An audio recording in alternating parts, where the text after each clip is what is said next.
Ok, bonjour, bonsoir, je ne sais pas l'heure à laquelle vous regardez cette vidéo, c'est encore et toujours Olivier Lunette, en direct de Magic Gathering Arena, Magic Assemblée Arena en français, j'espère que vous allez bien. Nous sommes le mardi 5 août, il est 18h20, et j'ai envie de jouer à Magic.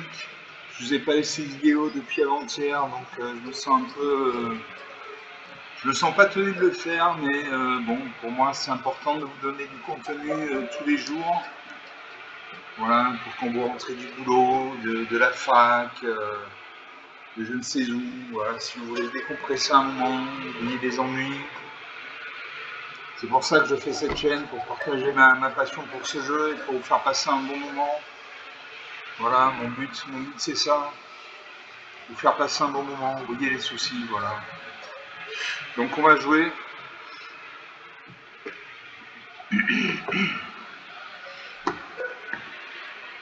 On va jouer, on attend le serveur.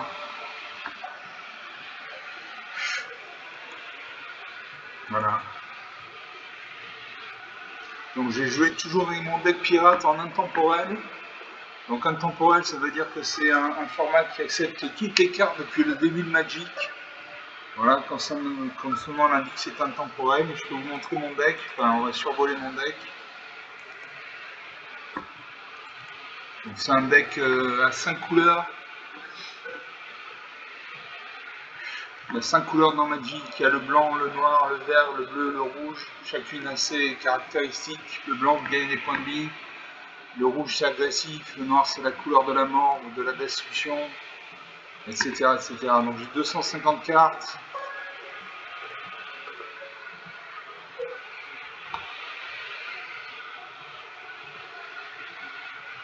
J'ai 47 pirates, 10 requins, 25 éphémères spirituels, 3 artefacts, 28 enchantements, 7 planeswalkers. Les planeswalkers sont des arpenteurs de plaines, c'est comme si vous aviez un deuxième joueur qui joue à vos côtés, il a des points de vie, et suivant ses actions, il gagne ou il perd des points de vie, et il peut être attaqué par l'ennemi. Voilà. Et j'ai 102 terrains, il y a une majorité de forêts, îles, marais, montagnes.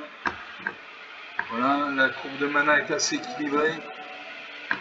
J'ai à peu près le même nombre de cartes qui nécessitent un point de coup d'invocation de mana, 2 points, 3 points, 4 points, 5 points, 6 points, voire plus. Donc il y a des cartes comme l'autorité des consuls, les créatures que vos adversaires contrôlent arrivent engagées. À chaque fois qu'une créature qu'un adversaire contrôle arrive, vous piochez une carte, vous gagnez un point de vie, pardon. Marine spectrale, une créature 1, flash vol, piochez une carte, fibustier avide. Quand cette créature meurt, crée un jeton, regardez un jeton trésor. Coup de poignard, une créature ciblée également non moins de jusqu'à la fin du tour, etc., etc. On va pas tous les faire, il y a 250 cartes. Pourquoi 250 cartes? Un deck normal, c'est 60 cartes, donc 24 terrains. Simplement, avec un deck normal, vous avez toujours tendance à jouer toujours la même carte en premier, toujours la même carte en deuxième, toujours la même carte en troisième, et une routine. Voilà, il n'y a pas de suspense. Avec un deck de 250 cartes, je suis sûr de pouvoir jouer une partie unique à chaque tour. Voilà. C'est l'intérêt d'avoir un gros deck. Alors, vous n'êtes pas obligé d'avoir 250 cartes, mais vous pouvez avoir 100, 150 cartes, 200 cartes, à vous de voir. Donc on va jouer le deck pirate en intemporel. J'ai déjà fait une vidéo, on va faire une deuxième vidéo comme ceci, en intemporel. Après on passera à un autre deck.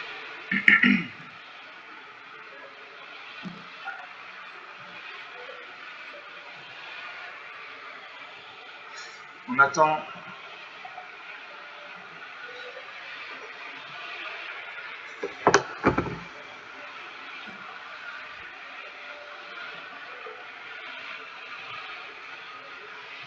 J'espère que vous allez bien, que vous avez passé une bonne journée, que tout va bien pour vous. Les études, le boulot, la famille, les amis, les amours, les emmerdes, comme disait Charles Aznavour. Je me bats contre Alnuso, je ne sais pas, le puissant, donc c'est Lightning Wave, H6, ça compris. L'adversaire en zone première, j'ai un marais, donc un mana noir, j'ai une forêt, donc une mana verte. J'ai Fiducie Avide pour un mana noir, Cendre des Neurones pour 4 mana, donc 2 noirs. Théorie d'impatient, j'ai fait un mulligan. Je n'ai pas assez de terrain. Je pioche une montagne, donc une mana rouge, une forêt, une mana verte, sur une art des embruns. Je vais faire un deuxième mulligan. Allez, je concède la partie. Quand il est mulligan, vous n'arrivez pas à avoir une bonne main, le mieux c'est de concéder la partie parce que jouer avec une mauvaise main, c'est l'assurance de perdre. Donc quand ça va pas, vous avez le petit engrenage en haut à droite, vous cliquez dessus, vous cliquez sur concéder et vous abandonnez la partie. Voilà, donc on va rejouer.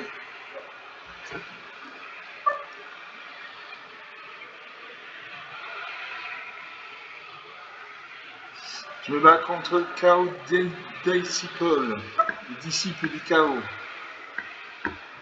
Adversaire joue en premier. Alors j'ai une île, donc une mana bleue. J'ai une montagne, donc une mana rouge. J'ai une forêt, donc une mana verte. J'ai le maître d'épée intrépide pour 3 mana dans au moins 2 en rouge. À chaque ligne de 3, à chaque fois que cette créature attaque en contrôler au moins 2 artefacts, elle gagne plus de +1 jusqu'à la fin du tour.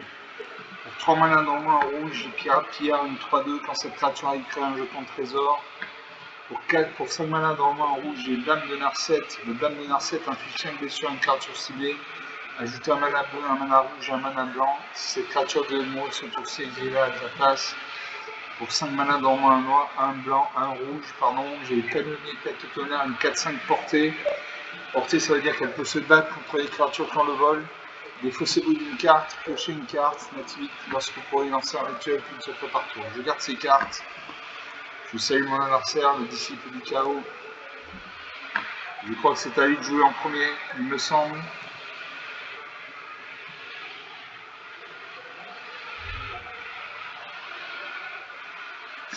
Est-ce qu'il va faire un mulligan? Non.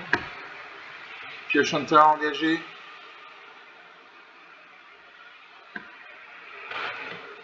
Vitesse maximale au début de combat avant votre tour, ce terrain devient une créature de 2 constructions en plus d'être type jusqu'à la fin du tour. À moi de jouer, j'ai des cartes rouges, donc je joue du rouge.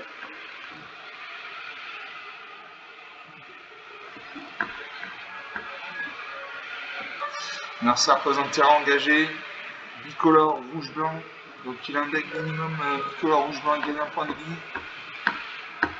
Je joue un marais. Prochain tour, je pourrais jouer le maître d'épée intrépide ou le pirate pillard. Là, ça représente terrain engagé rouge-blanc.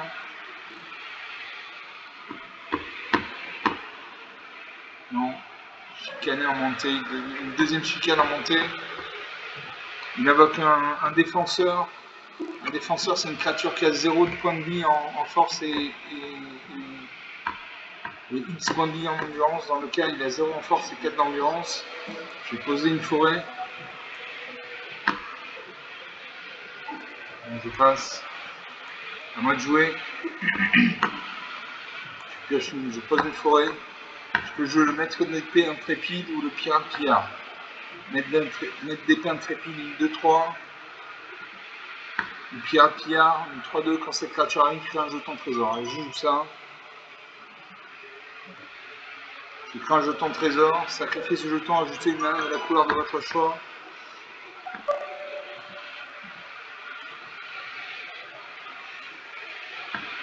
Là, 21, le premier qui arrive à 0, qui n'a plus de cartes à jouer, perd la partie. Il a 91 cartes sur les 240.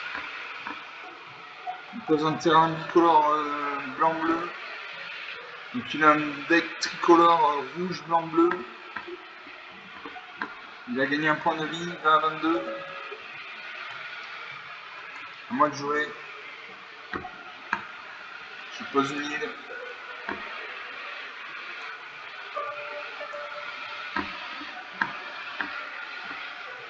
Et là je peux jouer maître d'épée intrépide, pirate pillard, dame de Narset, canonnier tête de tonnerre. Et je joue le dame de Narset, j'ai infligé 5 dégâts à sa créature. Son défenseur va mourir. Je paye.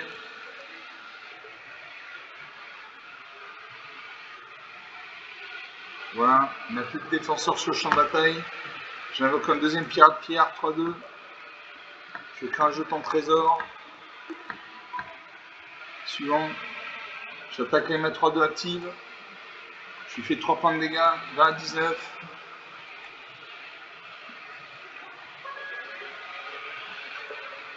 On a un sort de jouer, il a 4 points de mana, il a 4 terrains, 5 terrains, il peut invoquer une carte avec un coût d'invocation de 5 points de mana.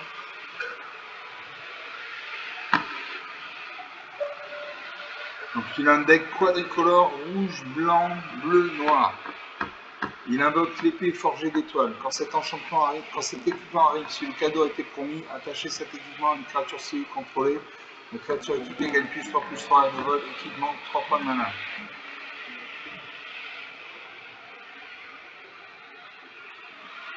À moi de jouer. Je pioche une montagne. Je peux jouer le balade déchaîné, une 6/6 piétinement, touche terre. À chaque fois qu'un terrain contrôlé arrive, crée un jeton de créature 4/4 vert bête. Très grosse créature, je paye. J'attaque avec mes 3/2 actives, j'ai fait 6 points de dégâts, 20-13, 7 points d'écart. Bon, 7 points d'écart dans Magic c'est rien, ça peut être rattrapé en deux tours. Alors, ça pose un terrain bicolore noir-rouge, j'ai gagné un point de vie, 20-14. Je joue le maître d'épée intrépide.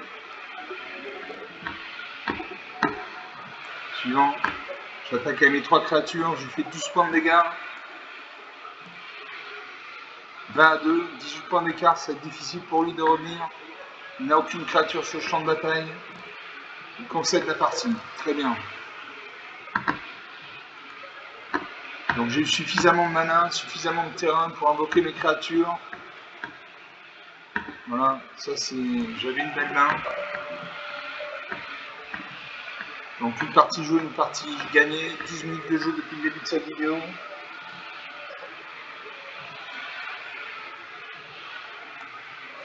Je récupère 250 pièces d'or, 275 points d'expérience. J'ai des boosters. Je m'en occupe après. On va faire une deuxième partie.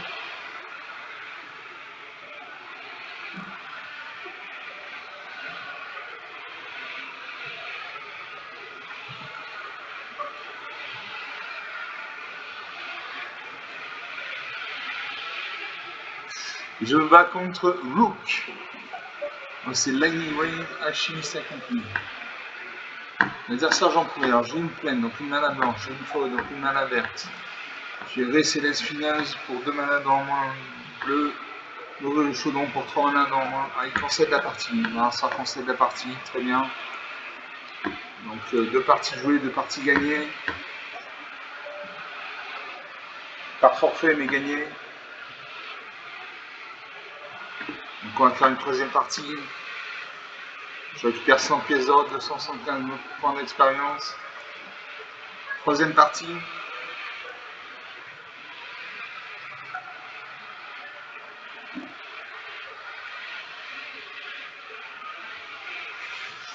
On attend.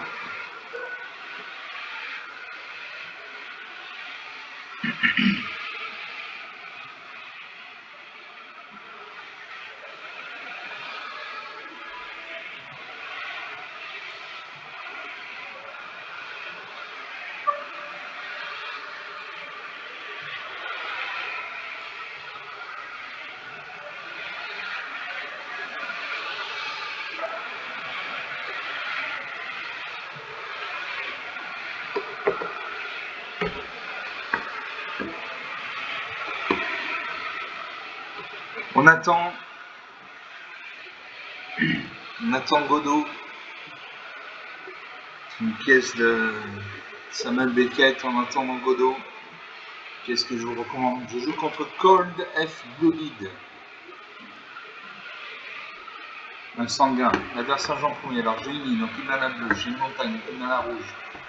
J'ai la bête de somme d'Alcoban pour 3 mana de moins blanc. Jouer d'effroi pour 3 mana de moins de noir, plus des mana en plus. Complot mortel pour 4 mana dans le noir. J'ai corbeau pour 4 mana dans le noir. Pierre, allez, je fais un minigun. Je pioche une plaine, donc une mana blanche, une île, donc une mana bleue, un marais, donc une mana noire, une forêt, donc une mana verte.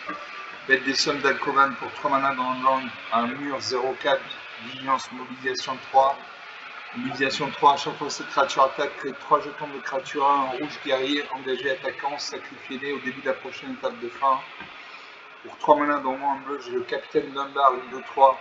Et pour un point de mana, j'engage la créature, piocher une carte, puis défausser d'une carte. Enfin, pour 4 mana dans moi en noir, j'ai Vengeance des Corbeaux. À chaque fois qu'une créature vous attaque ou attaque un place sur carte contrôlée, le contrôleur de cette créature perd un point de vie ou gagne un point de vie. Allez, je garde ces cartes. Je me défausse de la forêt. J'ai 3 points de mana. J'ai de quoi bloquer mes créatures. On a un sort de commencer, il pose un terrain engagé. Mana verte. Et pour 3 mana dans moins un vert, une créature ciblée contrôlée se bat contre une créature ciblée que vous ne contrôlez pas. À moi de jouer. J'ai joué une plaine. On a un sort de jouer, il pose une île. Non, un marais. Donc il a un deck bicolore vert-noir. Il a créé la Babiole du voyageur, un artefact. Sacrifiez cet artefact, cherchez dans votre bibliothèque une carte de terrain de base. Mettez cette carte sur le champ de bataille engagé puis mélangez. Et urne de feu divin. Pour 2 points de mana, ajoutez un mana de la couleur de votre choix. Et pour 6 points de mana, sacrifiez cet artefact, destruisez une cible, créature ou enchantement. À moi, je vais poser une île.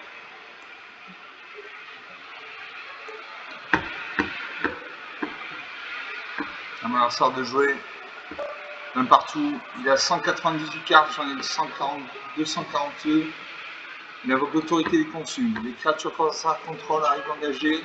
À chaque fois qu'une créature quand ça contrôle arrive, vous gagnez un point de vie. Je vais jouer, allez, une mana noire.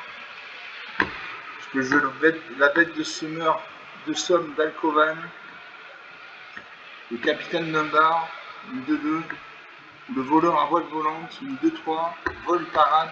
Quand cette créature arrive, pour chaque joueur, choisissez une autre jusqu'à une autre cible, artefact, une créature que ce joueur contrôle. Tant que cette créature reste sur le champ de bataille, les permanents choisis deviennent des artefacts avec trésor, avec sacrifice à artefact. Donc je ne vais pas jouer ça. Je vais jouer ma bête de Somme d'Alcovan. Marsa gagne un point de vie. Une créature est engagée. Il fait de l'autorité des consuls. 20-21. Il a sacrifié l'artefact. Il cherche dans sa bibliothèque une carte de terrain de base. Voilà. Il pose une plaine. Donc il a un deck tricolore, au moins tricolore, vert, noir, blanc. À moi de jouer. Allez, je pose une forêt. Je vais jouer la vengeance des corbeaux. Un enchantement à chaque fois qu'une créature vous attaque ou attaque un pièce sur le carte contrôlé. Le contrôleur de cette créature perd un point de vie, gagne un point de vie. Je joue ça. J'attaque à ma 0-4. Je vais créer 3 jetons guerriers. 3 jetons guerriers engagés attaquant. J'ai 3 points de dégâts. 20-21.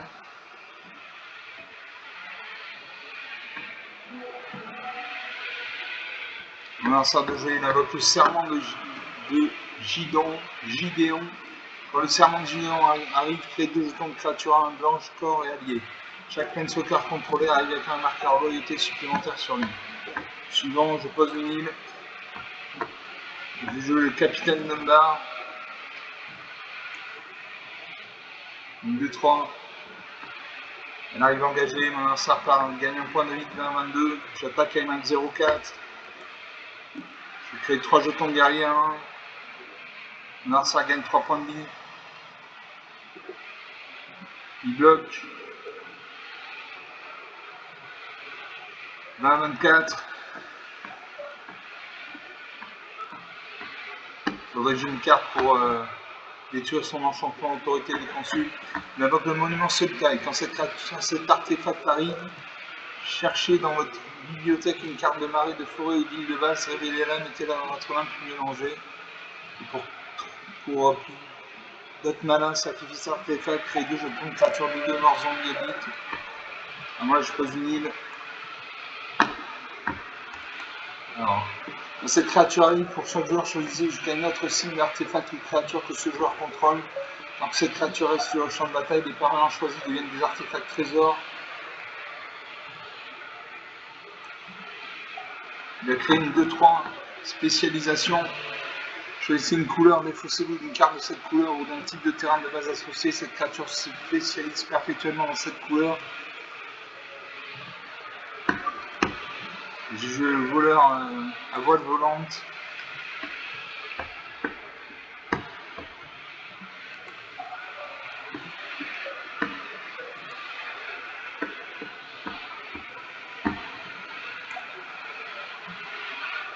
Ça a gagné un point de vie. Suivant, j'attaque. 20-23.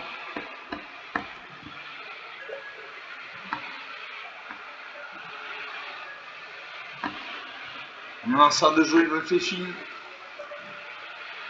Il invoque le chef de guerre Léonin, une carte assez puissante, une 4-4. À chaque fois que cette créature attaque, crée 2 jetons de créature en blanche chat avec 20 de vie engagé attaquant.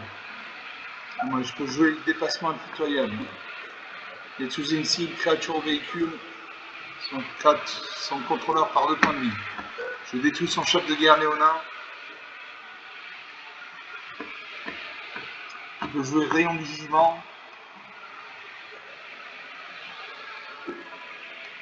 Ou canonner tête au tonnerre, une 4-5 portée. Défaussez-vous d'une carte, piochez une carte. Je paye. Ça gagne un point de vie grâce à l'autorité des consuls. Suivant, j'attaque avec mes 2 créatures actives, je fais 4 points de dégâts, 20-18. La partie va être longue, je le sens. Je gagne des points de vie à chaque fois que j'invoque une créature. Alors ça réfléchit. Pose un terrain bicolore noir-vert, il a 5 terrains non engagés, il invoque allumer le flambeau. Cherchez dans votre bibliothèque jusqu'à 2 cartes de Planeswalker, révélez-les, mettez-les dans votre main puis mélangez. Donc ça craint. Ça craint.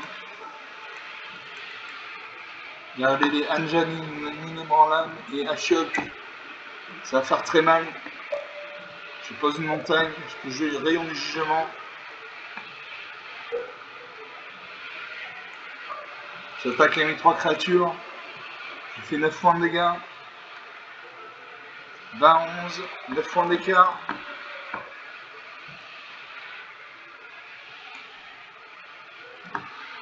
Ça va jouer ses Planeswalker. La partie ne va pas du tout avoir la même allure. Il réfléchit. Il y a 6 points de malin. Il peut invoquer Janine Ninebranlan. Un choc manipulateur maléfique. Il réfléchit, il a le temps, il a 2 sabliers en réserve. Vous voyez en haut à gauche, il y a 2 sabliers en réserve, ça veut dire qu'il a 1 minute 30 de réflexion devant lui.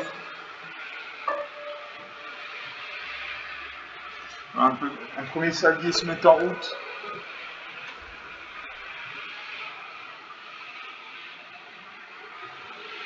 Au bout de ce sablier, il aura encore 1 minute de réflexion. Après, il passera le tour.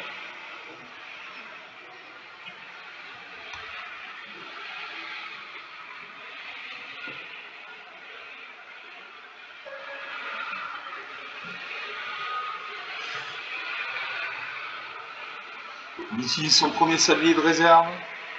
Il reste 1 minute de réflexion.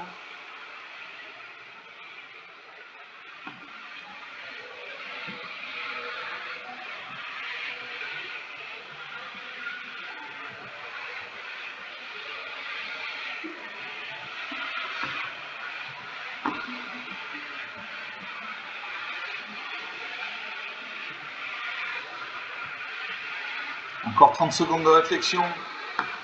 Il n'a plus de sablier de réserve. Il est obligé de jouer, sinon il passe le tour.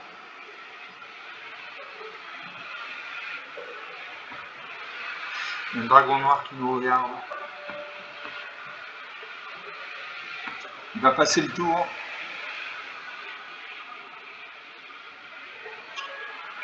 Il n'a plus de sablier de réserve. Va-t-il concéder la partie? Non. À moi de jouer. Je pose un arrêt.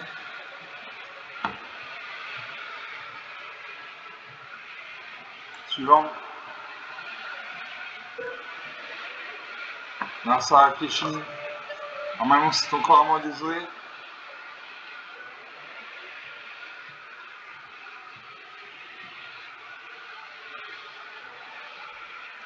C'est encore à moi de jouer normalement.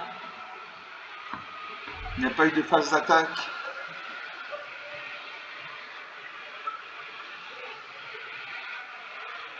Donc Sablier se met en route, il a 30 secondes de réflexion.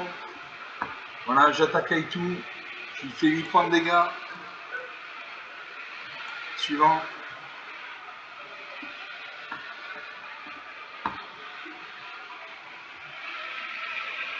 Il va détruire ma 4-5. Il sacrifie son artefact.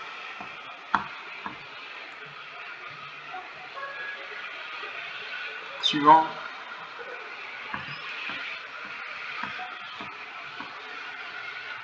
« 27, 13 points d'écart.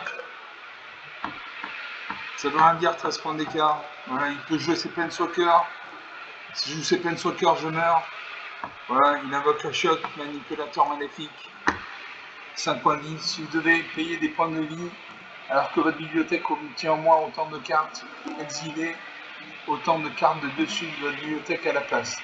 Il gagne un point de vie quand il regarde les 2 cartes dessus de votre bibliothèque, exilez une d'elles et une dans votre main. Il perd 2 points de vie quand il crée 2 jetons de créature, un noir cauchemar et qu'au début de combat devant votre tour, si une créature a été mise en exil ce tour-ci, etc., etc. Donc une grosse créature, un Planeswalker, qui va sûrement activer dès maintenant. Il a 7 points de vie. Je crée 2 jetons de créature, un noir cauchemar.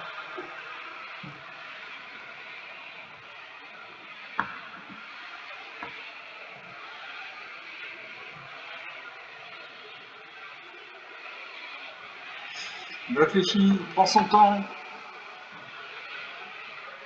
Le sablier se met en route, il a 30 secondes de réflexion. Il invoque Ashia, manipulateur maléfique.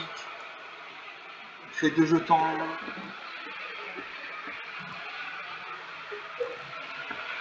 Il réfléchit encore, il a 30 secondes de réflexion. Il a 5 terrains non engagés, 1 point de mana. Il va invoquer une carte avec un coup d'invocation d'un point de mana. Il aura sa main. Il aura mes créatures. Que va-t-il faire? Il fait juste coup. En tant que coup supplémentaire pour lancer ce sort, sacrifier une créature, exiler une cible, créature au Planeswalker. Donc il détruit ma 2-3. Donc là, la partie n'a rien à voir. Je fais un rayon de jugement. Je cible son Planeswalker, je ne peux pas. Ça ne marche que pour les créatures.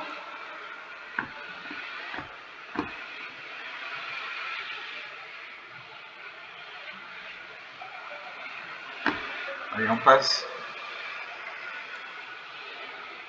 La créature passe à 2-2. Il y a une créature qui est... On passe. À mon tour de jouer. Je pose une plaine.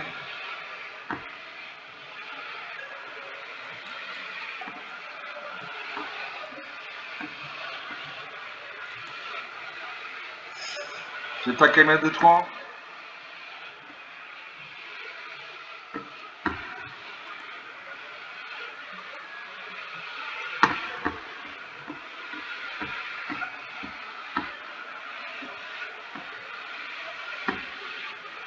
Allez, j'attaque son Planeswalker. Non. J'attaque. Je cible mon adversaire. Il peut bloquer avec ça 2-2. Il ne bloque pas. 25, 15 points d'écart. Il y a 6 terrains. 6 points de mana. Il peut invoquer une carte avec un coup d'invocation de 6 points de mana. Il pose un 7ème terrain. Il invoque Adjani l'inébranlable. Un Planeswalker jusqu'à la fin du tour, jusqu'à une créature ciblée gagne +1/+1 avec carte d'initiative, la vie, lance 1 de vie. Il perd 2 points de vie quand il met un marqueur +1/+1 sur créature qu'il contrôle, etc., etc.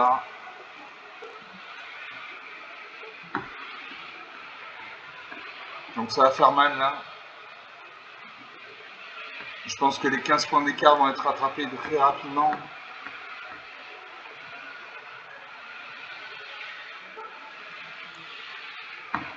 Et je cible ça de 2.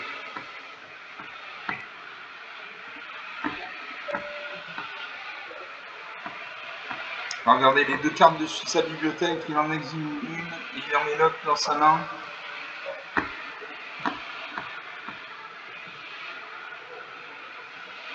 Il lui reste 3 terrains non engagés, il peut invoquer une carte avec un coup d'invocation de 3 points de mana. Il invoque la cessation, exiler 2 cartes ciblées d'un cimetière unique, un joueur ciblé gagne 2 points de vie, il pioche une carte. Donc il a gagné 2 points de vie, il a pioché une carte, 20 à 7. Je pose un arrêt. J'attaque à 2-3. Je cible mon adversaire. 20 à 5.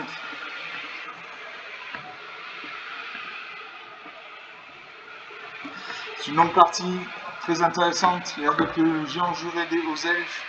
Une 5-3 portée, touche terre à chaque fois qu'un contrôlé arrive. Crée un jeton de créature à 1 verte, elfe et guerrier. Il a créé 2 jetons cauchemar.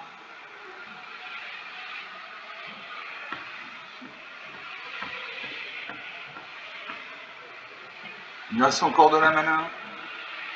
Il a 2 terrains non engagés. Il peut invoquer une carte avec un coup d'invocation de 2 points de mana. Il aura ma créature. Peut-être qu'il a détruit ma créature. Non, à moi de jouer. Je pioche une forêt. Je n'attaque pas. Parce qu'en face il y a une 6-4 portée. Donc il peut détruire ma créature volante. Donc je n'attaque pas. La partie est longue. 32 minutes de jeu depuis le début de cette vidéo.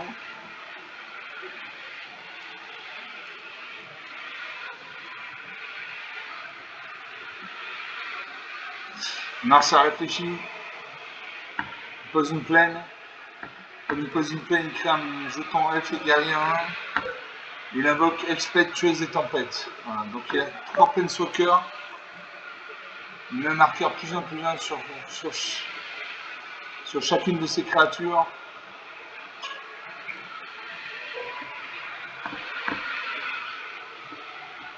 Voilà, la partie n'a plus du tout la même, n'a plus du tout le même profil.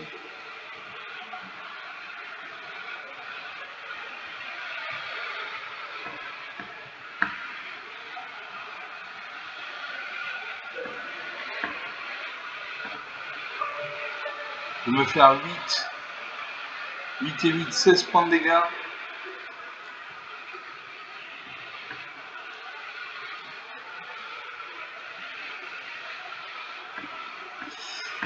On attaque avec sa 4-4, 2-4-4, 1-2-3. J'ai bloqué ça 2-3, ça 2-2, pardon. Non.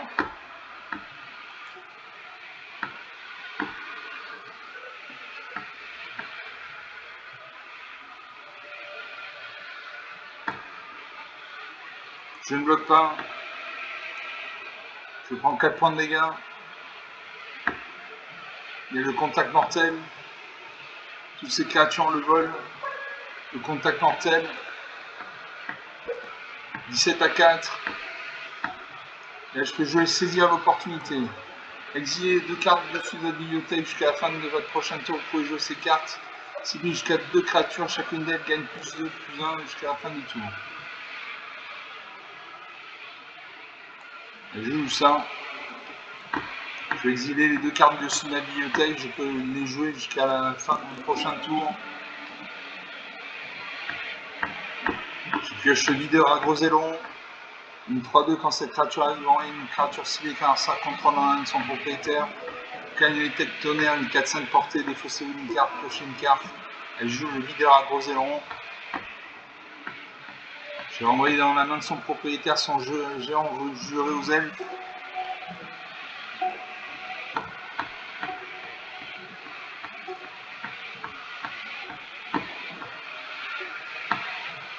n'attaque pas. 17 à 15, plus que 12 points d'écart.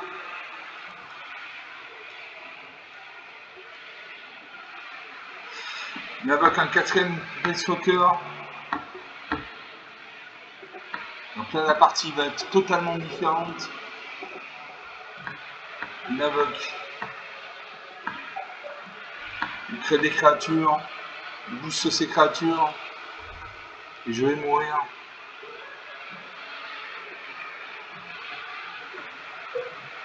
Prochain tour, je meurs. Il a 6 jetons au soldat. Je vais l'artilleur sans magma. Et chaque fois que vous défaussez au moins une carte, cette créature inflige autant de blessures à chaque adversaire. En gros, c'est que cette carte, elle inflige une blessure à chaque adversaire. Et ça, vous défaussez 4-5 portées. Elle joue la 4-5 portée. Il gagne un point de vie puisque j'ai mis une créature, j'ai invoqué une créature. 7 à 6. Suivant.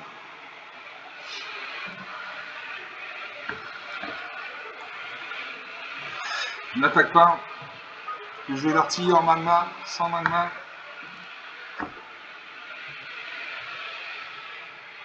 Et je recycle ma carte. Je paye. Je ne peux pas.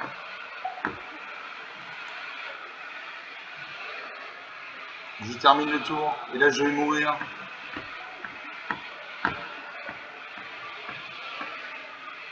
Il y a 6 soldats. 4 cauchemars 3-3. 2-6-6. Tout avec le contact mortel. Il invoque la trille, l'âme des elfes, menace.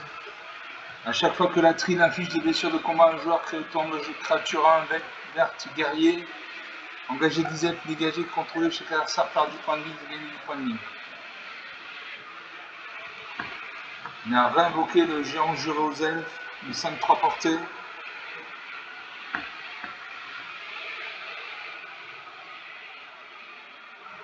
Et là je vais mourir.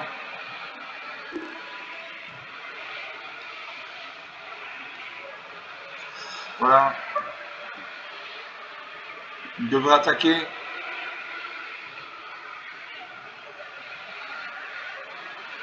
Il y a une vingtaine de créatures sur le champ de bataille. À moi de jouer. Je peux jouer tapeur tapé. L'artilleur de sang magma.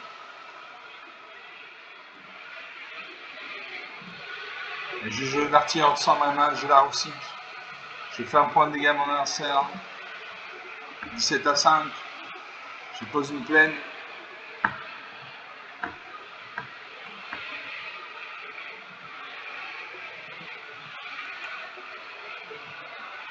Et je me défausse une carte.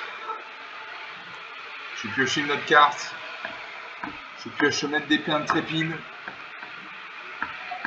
Je n'attaque toujours pas. Les créatures ne sont pas assez fortes. Et il peut me dégommer comme il veut. Il y a 12. Il y a une vingtaine de créatures sur le champ de bataille. 39 minutes de jeu depuis le début de cette vidéo. Cette partie est sans fin. Il invoque la saison de dédoublement. Si un effet devait créer au moins un jeton sur le contrôle, il crée 2 fois son de jetons à la place. Si un effet devait mettre au moins un marqueur sur un permanent contrôlé, il met 2 fois son marqueur sur ce permanent à la place. Il crée 3 jetons de créature, donc 6 jetons.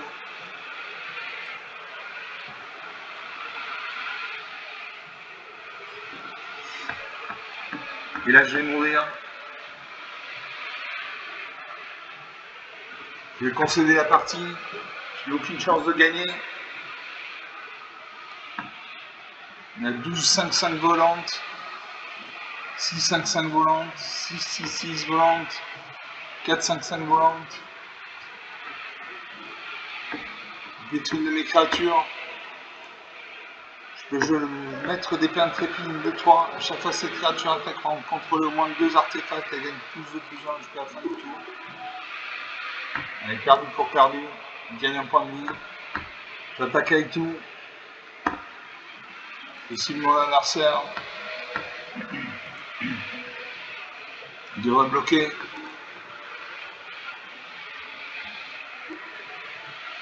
Il bloque. Les deux créatures meurent. 17-7. 10 points d'écart. Il invoque l'amende d'école. 8-20.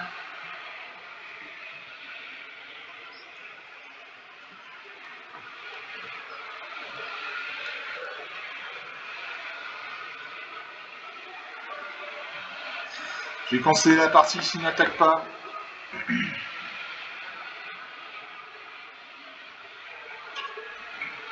C'est pas possible.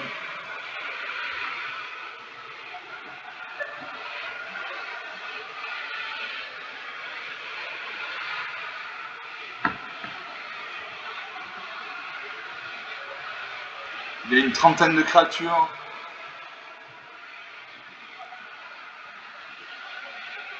Il bouge ses créatures. Il attaque. 9-6.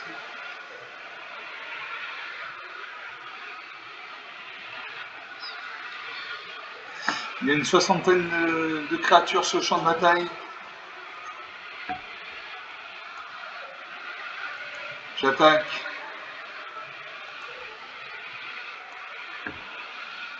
Là, il va me finir. Normalement, il me finit. Il bloque ma créature. Et là, il me finit. Là.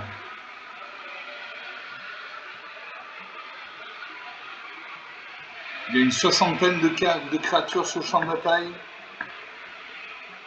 On est 3-3 volantes, 7-7 volantes, 11-11 contact mortel.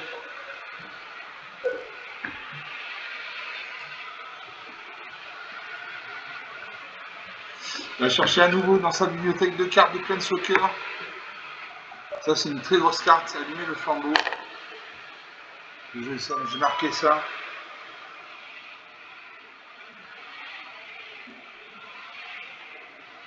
Le flambeau.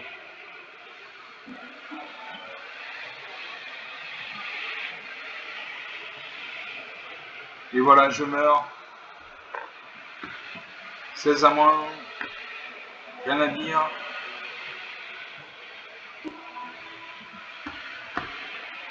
Il y avait une soixantaine de créatures même au moins 70 créatures sur le champ de bataille. 43 minutes de jeu, on va s'arrêter là. C'est une très belle partie. J'ai perdu, mais j'ai perdu avec honneur. J'ai perdu avec honneur. Donc sur 4 parties, 3 de gagnés, 2 perdus. On va en rester là. Donc j'espère que vous aurez apprécié ces vidéos, ces parties. Vous pouvez lâcher des pouces bleus, des likes, des j'aime, des commentaires. Vous pouvez me faire des commentaires sur la durée des vidéos. Si vous voulez des vidéos qui durent plutôt une demi-heure, 3 quarts d'heure, 1 heure, etc., etc. Vous pouvez parler de la chaîne autour de vous si vous pensez que ça peut intéresser quelqu'un dans votre entourage. Je vous laisse, je vous salue et je vous dis à très bientôt. Ciao.